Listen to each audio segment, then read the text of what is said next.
आज हम देखेंगे 10th क्लास का unit number first linear equation in two variables का जो मेथड है, टॉपिक्स है क्रामर रूल्स। इसे हम क्रामर रूल्स को डिटरमिनेंट्स रूल भी कहा जाता है। उसका एक एग्जांपल यहाँ पे सॉल्व करेंगे और वो कैसे किया जाता है वो देखते हैं। तो क्रामर रूल्स के मेथड, उससे पहले आपको मैं समझा देता हूँ। इसके अंदर क्या होता है, साइमल्टेनियसली इक्वेशंस होती है।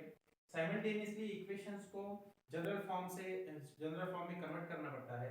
अब जैसे कि हमें पता है कि linear equation in two variables की general forms ax plus by is equal to c है। बट हम यहाँ पे टू साइमल्टेनियसली इक्वेशन ले रहे हैं, मतलब बोथ आर इक्वेशंस को हम क्या करेंगे, दोनों भी इक्वेशंस को क्या करेंगे, साइमल्टेनियसली इक्वेशंस में मतलब जनरल फॉर्म में कन्वर्ट करेंगे। तो हम देखते हैं इसको किस तरह से सॉल्व करते हैं। ये क्लास 10 में प्रैक्टिस सेट नंबर 1.3 का पहला एग्जांपल है। बहुत इजी है दोस्तों। देखिए डियर फ्रेंड्स, आपको बहुत ही कंसंट्रेशन से ये सॉल्व देखना है। और अगर आपको ये सॉल्व करते आया है तो आप 1.3 के अंदर का सेकंड, थर्ड, फोर्थ को क्वेश्चन को बहुत इजी तरीके से सॉल्व कर सकते हैं। चलो आइए देखते हैं हम सॉल्यूशन इसका क्या होता है।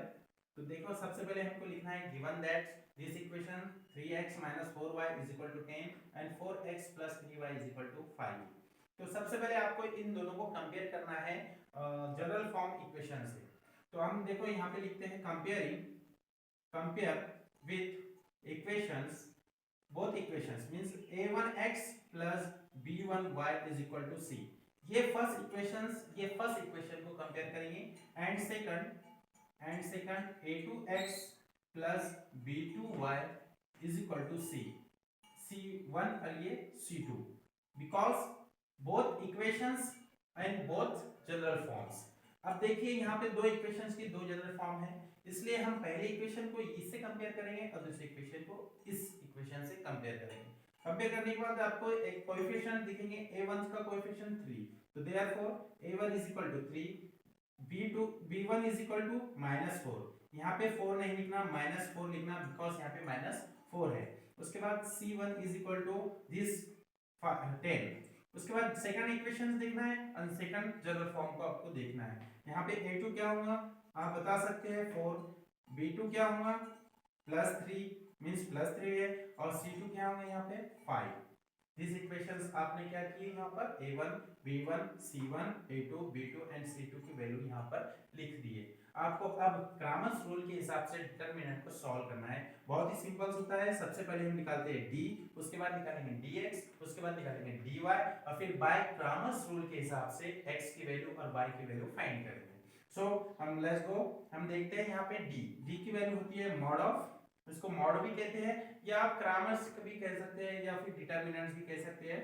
तो इसी तरह से mod of a1 a2 b1 b2 आपने इस तरह से राइट डाउन किया। उसके बाद आपको क्या करना है, इक्वल देना है। a1 की जगह पे आपको पता है a1 की वैल्यू 3 है, a2 की वैल्यू 4 है, b1 की वैल्यू -4 है, फिर b2 की वैल्यू 3 है। बस इसी तरह से आपको यहाँ पे क्रॉस मल्टीप्लिकेशन करना है। चलो हम यहाँ पे रखते हैं वैल्यूज को। a1 होता है 3, a2 होता है 4, b1 होता है -4 एंड b2 होता है 3। आपको क्रॉस मल्टीप्लिकेशन आता है, बहुत सिंपल है। क्रॉस मल्टीप्लिकेशन कर दीजिए। 3 मल्टीप्लिकेशन 3 माइनस, यहाँ पे हमेशा आपको ध्यान रखना है कि इन दोनों के बीच में हमेशा कौन सा सिंबल रहता है, माइनस का सिंबल रहता है।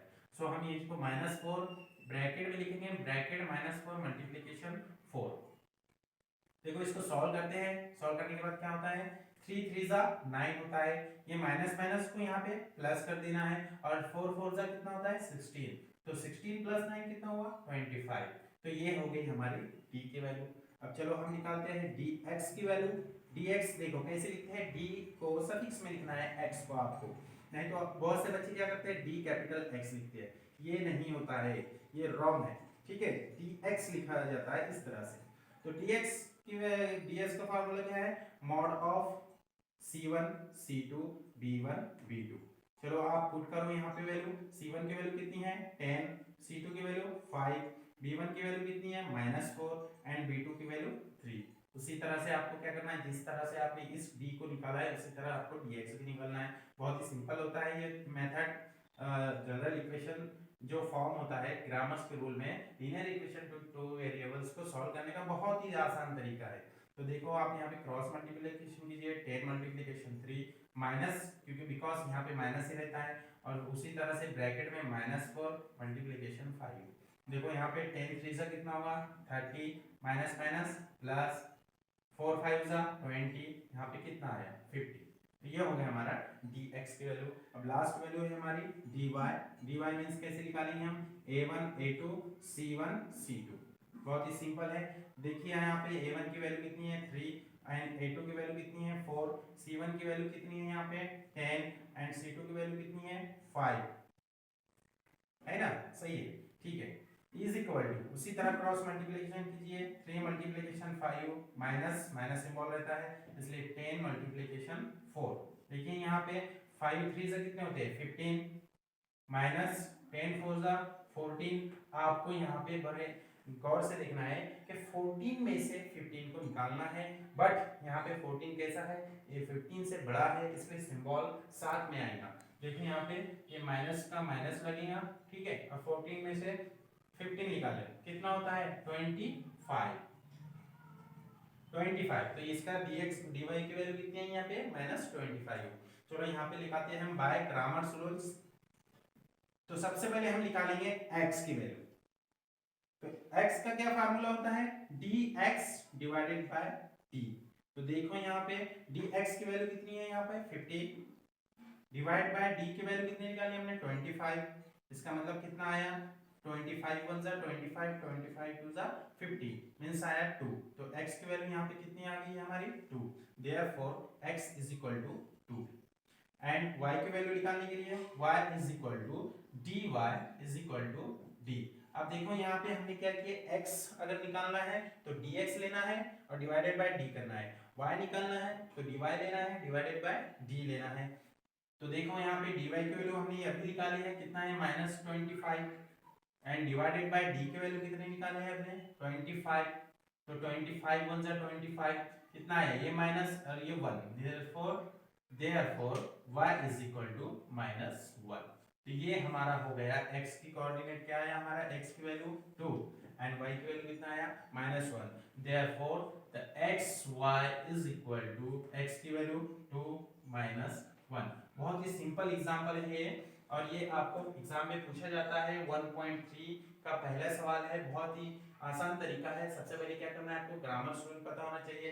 ग्रामर रूल में हम क्या करते हैं, कंपेयर द करते हैं जनरल फॉर्म से, और दो इक्वेशंस है साइमल्टेनियसली इक्वेशन है, इसे उर्दू में हमजाद मसावत कहते हैं। तो इस तरह से हम a1x b1y c1 लेते हैं एंड a2x b2y c लेते हैं। देखो यहाँ पर a1 की वैल्यू हमने इस इक्वेशन से लिए, b1 की यहाँ से -4 लिए, c1 की वैल्यू 10 लिए। उसी तरह a2 की वैल्यू 4 एंड b2 की वैल्यू 3 एंड c2 की वैल्यू 5।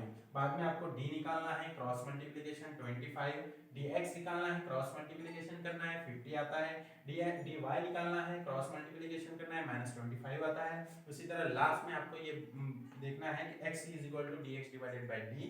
तो आपको वैल्यू पुट करके x वैल्यू 2 आती है और उसी तरह y की वैल्यू -1 आती है। तो अगर ये क्वेश्चन आपको समझ में आया होगा तो आप 1.3 के क्वेश्चन को सॉल्व करके देखिए और मुझे कमेंट में बताइए। Thank you friends.